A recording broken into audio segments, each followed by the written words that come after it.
What's going on, everybody? Welcome back to Straight Betting. Today is Friday, April 25th. We got 3 games for the NBA playoffs today, which is awesome. And of course, guys, my Minnesota Timberwolves do indeed play. I have one official play for today. It is in the Lakers-Timberwolves game. I have a ton of very strong leans, and obviously, guys, this is going to be a pretty in-depth breakdown, so I think you can get a lot for it. But if you guys are interested, there's going to be time codes down below. Just click on the Lakers versus the Timberwolves game if you guys are just here for the play, and I will give that out right away. And before we start breaking down the Celtics versus the Magic, I just want to say, guys, if you do enjoy this type of content, make sure to drop a like, sub to the channel. It just means a lot and goes a long way for me. So if you do find this content valuable, just make sure to like and sub. All right, guys, Boston, Orlando. So Boston versus Orlando. This game is very interesting. So as we all know, big elephant in the room, which is actually the reason why I'm not going to play anything, or I haven't played anything yet. But Jason Tatum is doubtful with the wrist injury. Jason Tatum, guys, and there's also some more stuff, but I want to talk about Tatum for a little bit. Jason Tatum, he tries so hard to play every game. He hates missing games. I get that what he's dealing with is pretty serious, and common sense says let Tatum rest. We're up 2-0. We're the 2 seed. We're playing against a very inferior opponent. But I just don't trust that Tatum is not going to play yet. So I'm going to obviously talk about all this Celtic stuff, but I do feel pretty uncomfortable playing props right now just because I really would not be surprised if Tatum tries to tough it out. Next Celtics injury that is very significant. Drew Holiday popping up on the injury report with a questionable tag for his hamstring. So hamstrings are very tricky, guys. And if you made me choose, I think that there's a pretty good chance that Drew sits here. If you had to make me pick for both of them, I would say Drew and Tatum both sit. Yeah, Drew popping up with the hamstring issue is very serious, and I mean we've seen these guys who try to play injured in the playoffs. They're all super hurt. Like Pods when he was sick the other day didn't do anything. MPJ played last game, stunk it up, and now is seriously in doubt because he was pushing through a shoulder injury. So yeah, guys, Boston's just in a position. Drew's pretty old. They're playing an inferior opponent. They're up 2-0.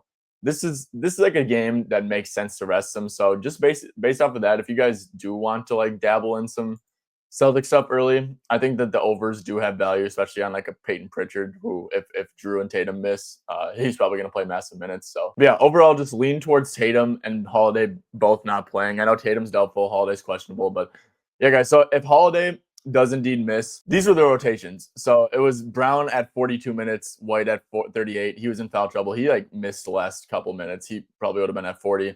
Holiday did play 36. Kristaps played 34. He did miss some time with it looked like he got popped in the head. He was bleeding like crazy. But yeah, Al Horford played 33. And then Pritchard played the 33 as well.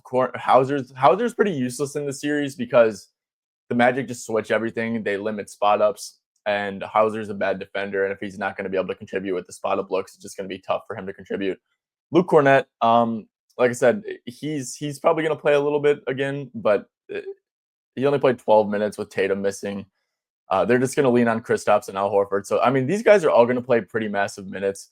I think Jaylen Brown makes a ton of sense. One thing that I did notice, guys, is that his rebounds are actually really interesting because last game only had 11 rebound chances, but when Jaylen Brown's without Tatum, they weren't really putting him at the point of attack on Paolo or Franz because he's carrying such a big offensive load that you can't really ask him to defend, a very high usage player and, be the number one option. So especially, guys, something that also does worry me a little bit is that, I don't know how sustainable Jaylen Brown playing 42-minute games is, especially on only 1 day of rest. He is dealing with a severe knee issue, so that's another thing that maybe be a little bit wary about Jaylen Brown stuff. But look, honestly, man, I mean, we know how Magic are going to defend. They are totally fine with Jaylen Brown being the one to beat him.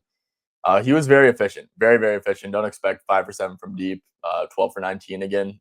Even 7 for 8 from the stripe is really efficient for him. But yeah, they're just going to switch everything, limit spot ups. Jaylen Brown PR is a very strong lean of mine.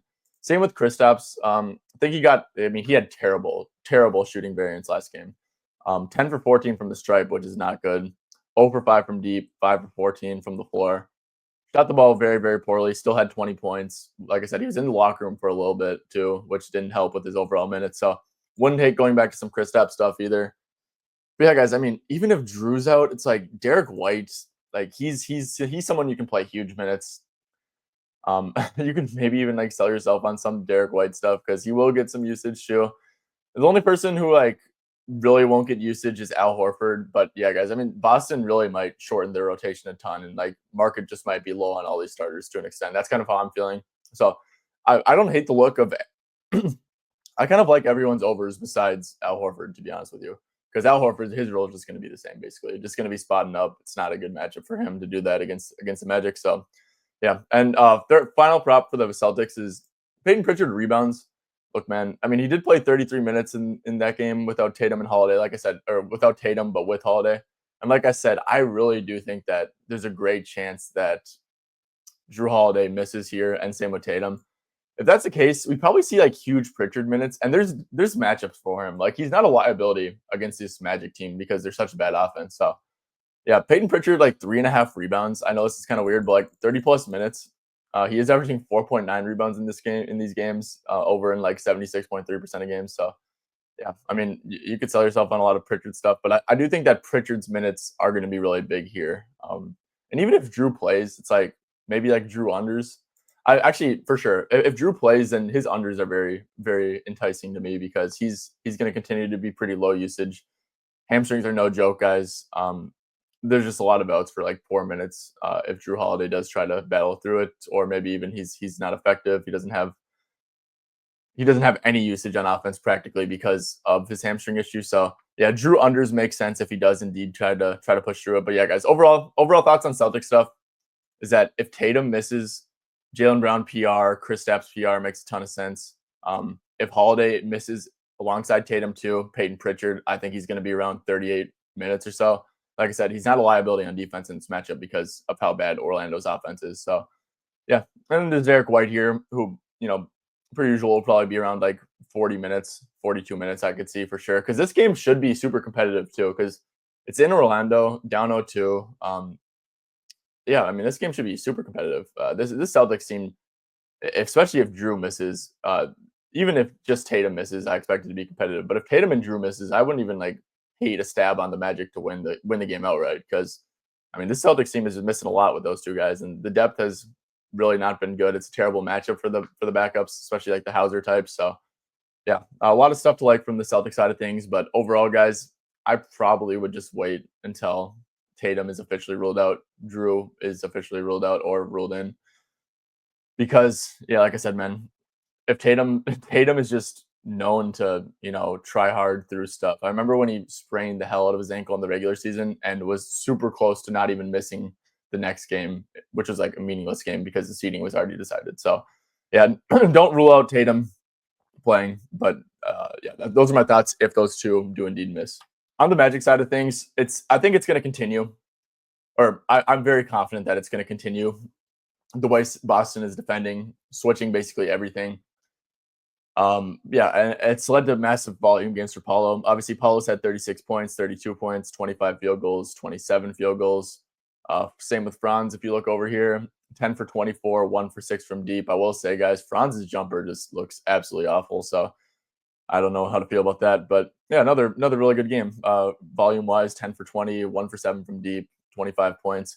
I expect this all to continue, man. I mean, that's just how Boston defends in high leverage situations. I will say, guys, one thing that I kind of am thinking is that if Drew Holiday does miss, there actually is going to get to a point where Peyton Pritchard, who, like I said, I don't think he's a liability on defense just because how bad this Magic team is, but they will be able to hunt him, and you have to overhelp when you have a Franz Paulo slashing on Peyton Pritchard. So I do think that like the spot up looks may open up a little bit more if we get Tatum and Drew out because yeah, it's like, I mean, then it's like Sam Hauser's probably forced into like 16, 18 minutes, and he's a poor defender. You got to overhelp with him on defense. You got to overhelp with Pritchard on defense.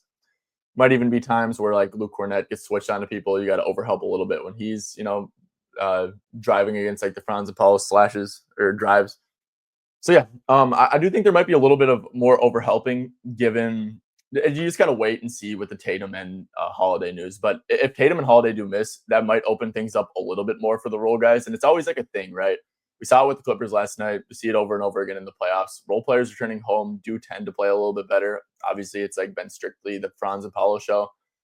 But yeah, that could definitely see, some things opening up for the role guys. I think that Paulo guys, my strongest lean here for this game though, and I don't want to spend a ton of time on the Magic side of things because I don't have a ton of thoughts besides this. But yeah, I think Paulo's PRA is a pretty good look. I mean, he has just been great in the series, 36 points, like I said. But then he had 11 rebounds, 4 assists, 7 assists.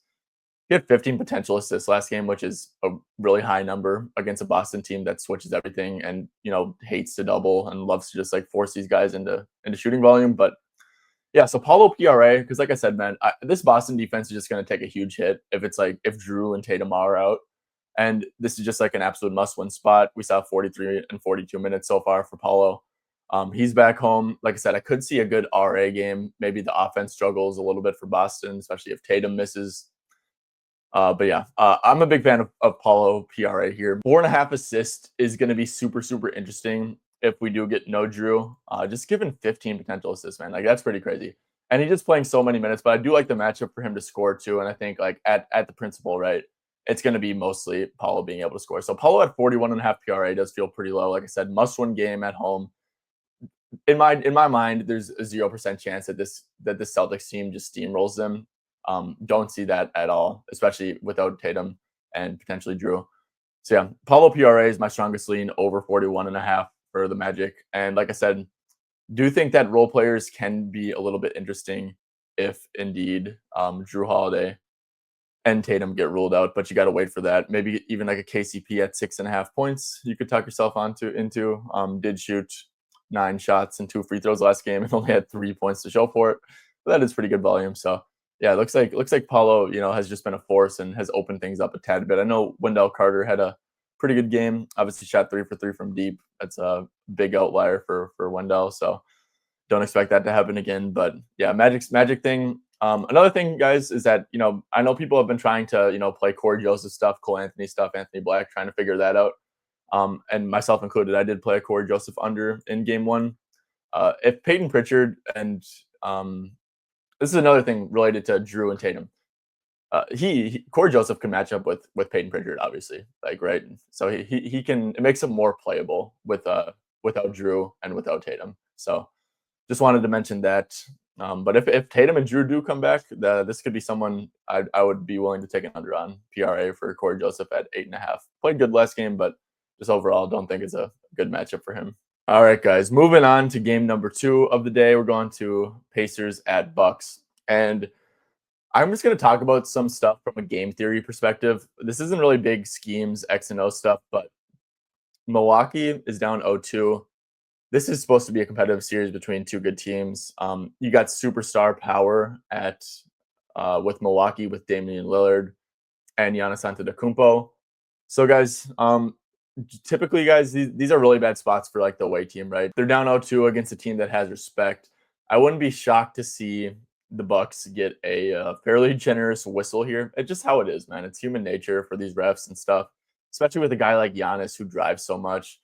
So yeah, wouldn't be shocked to see like a generous whistle. Obviously, you see the spread is at 5.5 for Milwaukee, and if you watch these first 2 games of the series, this Bucks team looks terrible.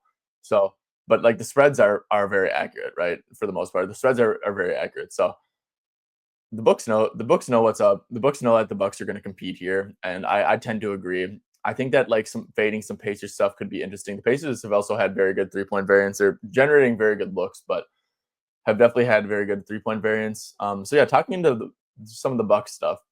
Giannis points is always interesting, right? You just get this game environment, like this we cannot lose game environment. And we'll probably get a generous whistle on his drives. Let's just be real. And yeah, Pacers are probably going to load up a little bit. Maybe the role players shoot better. You could definitely sell me on some Giannis points and assists stuff, Giannis PRA stuff. It's just a great spot to back a superstar like Giannis. And I just don't think there's much arguing that there. Giannis so far in the game with Dame, he did post 34, 16, I believe. Is that 16 or 18? 18, 34, 18, and 17. So 59 PRA, 49 PRA in game 1. Only had 1 assist on 8 potential assists. So yeah, Giannis overs are very enticing. On the other hand, I know I don't really want to play any Bucks unders here just because I really like the spot for them. But Dame Guys, Dame is getting ridiculously tough coverages. I watched this entire game, and when you tend to have a bet on someone, you kind of zone in on them. So I was on Dame rebounds and assists because I thought there was a minute edge to be had, and there clearly was, guys. I mean, Dame is on zero type of minute restriction, playing 37 minutes. Wouldn't be shocked if he even gets up to like 40 here in a game like this. But yeah, the way that they defend Dame is they have Andrew Nemhard or TJ McConnell pick him up full court. So there's a lot of possessions where it's like tough for him to even touch the ball, first of all. And then obviously, guys, in the pick and roll, like pick and roll reps for Dame, he's getting blitzed like crazy. So yeah, you're gonna look at like Dame and be like, oh my gosh, this is a ridiculously low line if he's gonna play 37 minutes. And I tend to agree, right? At 22 and a half. But the scheme, the coverage he's receiving is no joke. Like I said, I don't want to fade Dame here because I do think the Bucks are gonna get a generous whistle, and Dame is a great foul baiter. So if you take a Dame under and he takes like 12 shots, shoots 4 for 12, but goes 11 for 12 at the free throw line or something, and puts an under at jeopardy, I would not be surprised at all. So yeah, I mean, and you could maybe think that same way with Dame assists. So I will say, man, it's tough for him to touch the ball on offense sometimes with how they defend him. So yeah, guys, I do think that they're going to absolutely load up on Dame. They're going to load up on Giannis. The Pacers are. They've been allowing a ton of catch and shoot stuff this series. Obviously, we saw it with Bobby Portis. So yeah, guys, I wish I knew someone who I wanted to bet on for this Pacers Bucks game. But to be honest, guys, I just don't have someone in mind. Like I do want to attack a role player. I do want to attack like someone in the Taurean Prince archetype, the Gary Trent archetype, the Kuzma archetype. I will say, guys, Kuzma, I wouldn't touch a Kuzma over just because the Pacers are forcing the Bucks into a lot of catch and shoot threes. And just against Dame and Giannis, you need to have good catch and shoot players around them. And Kuzma just can't shoot to save his life anymore. So he chooses to attack like every time instead of taking the jumper. And look, if he has a couple bad slashes to start the game, I wouldn't be shocked if he got benched for like a Gary Trent, for potentially like an AJ Green, for obviously like a Bobby Portis, but he's gonna play at the center position. So scratch that. Even Kevin Porter played a little bit. I will say Kevin Porter's not the best off-ball player. So yeah, I would say, guys, the two players I'm kind of looking at right now are Taurean Prince, who he only played 19 minutes. His minutes didn't go good. I think that if Taurean Prince's minutes go good, like 30 minutes is completely on the table. It's just like, okay, how does his minutes go? Like he's not safe by any means, but 5.5 points for Taurean Prince is very enticing to me. Same thing, 9.5 PRA could definitely sell me on that. PA, there's some juice 6.5s, but his assisting for whatever reason the series has been good. And then Gary Trent also makes sense. I'm gonna say I'm not a biggest fan of like laying juice like this, but yeah, 8.5 points for Gary Trent also makes a ton of sense. Those are my two strongest lanes here. Final thing I want to touch on, Brook Lopez. He is proven to be pretty unplayable in this series because what the Bucks did on defense last game was switch everything, and which is ridiculous, right? With the personnel you have, like absolutely ridiculous. So they just were overhelping the entire time, leaking spot ups. They got to make some sort of adjustment to that. I think they probably just go back to the normal drop coverage in the Brook Lopez minutes. I will say, guys, Brook Lopez, I think on a per minute basis is in a really good matchup to score the rock. So if you guys do want to take a stab and be like, okay, Brook Lopez, the minutes with Brook went good. And he's going to play 28 minutes, which is fully on the table, guys. Brook Lopez is a trusted guy in this organization, in Doc Rivers' mind, I think. Just when his minutes go bad, you can't play him. And yeah, if his minutes go good, I could easily see like him scoring 15 plus points here. So look, man, or his threes. Yeah, plus 164. I mean, he hit that last game, took 4 threes in 16 minutes. So yeah, they're gonna generate threes for him with how they're defending Dame and Giannis. So yeah, don't hate Brook Lopez alts. I will say, do not touch Brook Lopez overs with a minus number in front of it, because you're just risking a ton with getting benched, because he has proven to be a liability. But some alts here for Brook Lopez, I don't hate either. Let's click over to the Pacers side of things, guys. I'm going to be completely honest. I don't have much here with the Pacers. I like I said, I think I'd be pretty under or nothing though with them, man. I just think it's a bad spot for them. So like when I think that, I kind of like tend to lean towards the unders. Maybe you could sell yourself on one thing that I did notice, and I hate relying on splits like this, but if we do go to the props madness tab, home away, Halliburton is like and I want to go to PRA, but so on the year, 31.4 PRA at home, and then on the road, 28.9. It was the same thing in the playoffs last year. I could pull that up, but we could also just go to assists because I think assists kind of makes sense to take away for Halliburton or try to force him into a score. That's always a good gamble, right? Try to force Halliburton into being a scorer is always like a smart coaching strategy. Yeah, and Halliburton just like assist numbers dip a ton on the road compared to at home. I mean, that's like a 1.6 assist difference. So yeah, like I said, just hate the spot for Indiana. Halliburton unders. Just like I said, I don't like relying on this, but yeah, I think under assist for Halliburton is my strongest lean here. Like I said, guys, I think that the way that they've been defending has been absolutely atrocious. I think trying to force Halliburton into being a scorer is a good defensive strategy. Do they have the personnel for that? Maybe not. Probably not. But yeah, just not a fan of the spot here for Indy. And sorry, guys, like I just don't. The only takeaway I have from this game on the Indy side of things is that I am a fan of the unders in general because of the spot game. So yeah, like I said, don't have a ton here. I will say, except for one guy, Andrew Nemhard, I just think that his line being priced at 10.5 is disrespectful. He's been great. He's a great playoff performer. 17 points in each game here, shot efficiently.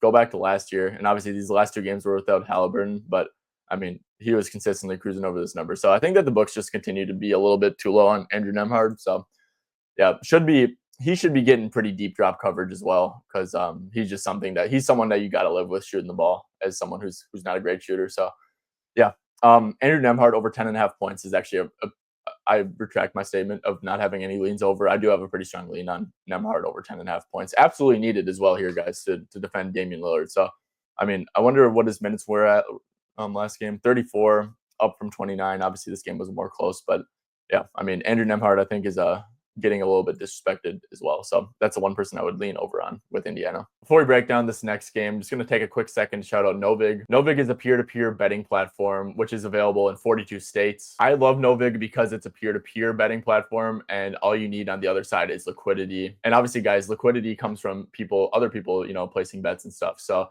in the NBA playoffs, these props, there's not many props to bet on, but everyone is like looking to do it because it's the playoffs and stuff. So there's always a ton of liquidity going on right now on NoVig with the NBA player props. So now is a great time to get in on the action. Also, as bettors, as people who are trying to be profitable doing this stuff, we should always be looking for the best price in market. So yeah, with these peer-to-peer platforms, there's not much juice. Obviously, it's called NoVig, so it's going to have the best price in market a lot of the times as well. So for anyone looking to level up as a bettor, getting NoVig and getting on NoVig is an absolute must, in my opinion. They're currently running a 50% deposit match up to $25. So say you just deposit $50. They'll give you 25 to play with. All you have to do is click the link down below in the description and use code BETTN when you make your first deposit. Okay, guys, we are 20-something minutes into recording, and here's my first pick. And I'm rolling with one of my favorite players, Dante DiVincenzo, over 15.5 PRA. Best price in market right now is -120 at 365. I did play this last night. The lines have been up for a while, so I played it at Builder. Obviously, that got a little bit of steam. Same with Caesars, got a little bit of steam. I think this is cool up to 16.5. But yeah, guys, DiVincenzo, I just think he's insanely due. Honestly, I love more than anything buying low and selling high in the playoffs, treating it like a true market. And let me tell you guys, DiVincenzo, he played 16 minutes last game, shot the ball poorly. Shot the ball poorly, actually, in each game this year, or each game this postseason. I think the only three he's hit was that crazy half court or near half court one, but he shot 1 for 5 from deep in that first game. He only played 16 minutes, guys. If you remember that Lakers game, that game was a complete shit show. The refs were it was pretty clear to me as a Wolves fan going into this game that we weren't going down, or we weren't going up 2-0 against the Lakers. And yeah, so there was some strange foul trouble. Not saying that they weren't fouling or not being over aggressive, but yeah, just kind of saw that coming. So Dante got absolutely hosed by foul trouble. Only played 16 minutes. Look, man, Mike Conley looked completely terrible last game. Love you, Mike, but he's not a good matchup for this series. With how the Lakers are playing, they're basically playing 5 guys, 6. They're playing like 5.5 guys with there's with their starting center being someone who's like unplayable, 8 minute a game. Gabe Vincent will come off the bench and play like 16, 18 minutes or so, but the rest of the lineup is just straight size. Mike Conley matches up really poorly with this Lakers team. He's not great for being a secondary creator off of Ant's traps. He's a great 3-point shooter, but he doesn't have that quick trigger from deep where he can just get off threes right away. He kind of needs like to be pretty open to get it up. So yeah, Mike Conley, his number, I do lean under on his number, but obviously we're talking about Dante DiVincenzo here. I seriously think that like Dante's going to play 28 to 30 minutes here. And I know that you look at this, Dante was going to close this game, I believe, where he played 25 minutes. And it was a blowout, so he missed out on a couple. But yeah, man, the way that the Lakers are defending Ant is kind of crazy. I was on some Ant over stuff in last game, and he had like 9 potential assists, no assists, which is crazy. But yeah, the way the Lakers are defending Ant is like they're almost loading up in like a zone type look, and they're playing him, just like with insanely aggressive help. And the way to counteract aggressive help and aggressive gap help is literally a guy like Dante DiVincenzo, someone who can shoot from anywhere, who can get up a three with a very quick release, who is just a great player. Dante's a really, really good player, really good defensive player. And like I said, this is just such an overreaction to this. We can get some little minute filters going, right? Like I said, I think that he's around 25 to 30 minutes. That's what I'm seeing Dante. And as you guys can see, obviously this is different. Playoffs slow down, but absolutely crushing this line. 81% hit rate on the year. You can even like put it down a little bit. Guys, with 23 to 30 minutes, and it's kind of funny how that works, but he's over an 85% of games. I just think this line is disrespectfully low to Dante. I think that his skill set is absolutely needed to solve this Lakers scheme on defense. You just like put him one pass away from Ant. It's going to open up the floor so much. And like I said, he's due. He's a role player coming home. Gotta love that. So yeah, Dante DiVincenzo said all that to say. I think that his skill set is perfect for this matchup, and I think that it's a perfect buy low spot on Dante, who had a couple rough games in LA, especially last game. But like I said, man, he is just such a good matchup for this Lakers team, for solving this Lakers defense. And he's not a liability on defense either. He's actually a very physical and like strong defender. So yeah, I came into the playoffs thinking Dante was going to be, move into a 30-minute per game role. I haven't changed on that, even with the first couple games stuff. So yeah, DDV over 15.5 PRA. Cool with it at 16.5. Absolutely love Dante DiVincenzo here today. Moving on to some more Timberwolves stuff. It looks like this got some steam from last night, but Anthony Edwards over 4.5 assists. I think makes sense. Look, man, the Wolves talk nonstop with Anthony Edwards about getting off the ball early, and he did that kind of last game, but he kind of also stopped doing it with how bad his teammates were shooting. And it's going to get pounded into his head by the coaching staff about getting off the ball early and making the right read, continue to trust your teammates and stuff. And look, role players, like I said, should shoot better at home. It's not like this was like a bad bet last game, even though he only had 6 either. He had 10 rebound chances, 6 rebounds, 9 potential assists, and 8 assists. Game 1, obviously, 11 rebound chances, 13 potential assists, 9 assists. I think going back to Ant rebounds and assists is a great look, or just assists, whatever you want to do. I'd probably go with rebounds and assists now with this juice. There's a minus 115 out there. Love Anthony Edwards over 10.5 rebounds and assists, and obviously they're going to continue to load up on Ant. Another thing with Julius Randle is that he will get single coverage for sure. He took advantage of it the last game. I don't hate some Julius Randle over points. He also can benefit from Anthony Edwards getting loaded up on. The Lakers are more than happy with him, playing iso ball, even though he's been good in iso ball. But Lakers, like I said, they're more than happy of letting Julius Randle do that. So I think his points are a little bit intriguing. Of course, you did get a bump here, and also some offensive adjustments, right? The Wolves are going to look over that stuff, and they've done this with Randle earlier this year. Even when he plays good, it's like the offense just plays best when they're not doing a ton of iso stuff. So I'm sure there's going to be some offensive adjustments coming from the Wolves to avoid getting into all these iso situations. So yeah, I am a fan of Julius Randle over 18.5 points. I think his threes are also a little bit intriguing. They're just going to be there. They're going to be there. I think this might look a little bit more. It's going to be like a mix of game 1 and 2, where like the Wolves definitely get up more threes, but also Randle will get more iso opportunities than he did in game 1. That's how I'm feeling about Randle. So I think his threes are interesting. I think his points are interesting. All that good stuff. Some under stuff for the Wolves, like I said, Mike Conley, I think it makes sense. I do think that Naz Reid is going to continue to, he just killed them in game 1. He's a great shooter. I think that I don't lean under on him. I think this is a fair set line, but yeah, Naz Reid, I think is a neutral position for me. And yeah, Rudy, I wonder what Rudy's going to do. I will say, guys, rebounding is just going to be tough for Rudy because of how switch heavy the Wolves are playing and how he's guarding so many isolations and stuff. So yeah, Rudy's definitely, his lines are looking low. I don't know if I would buy low on him in this series though. They're really packing the paint on offense, which is going to be tough for him, obviously. And for a rebounding standpoint, he's just defending in isolation so much that it's gonna be tough for him to be having these good rebounding games. So Rudy stuff, it does look low. I'd stay away though personally. Lakers side of things, I think Austin Reeves is pretty due. I mean, the dude shot 0 for 6 from deep last game, and yeah, he did not play good. He did not play good in game one either.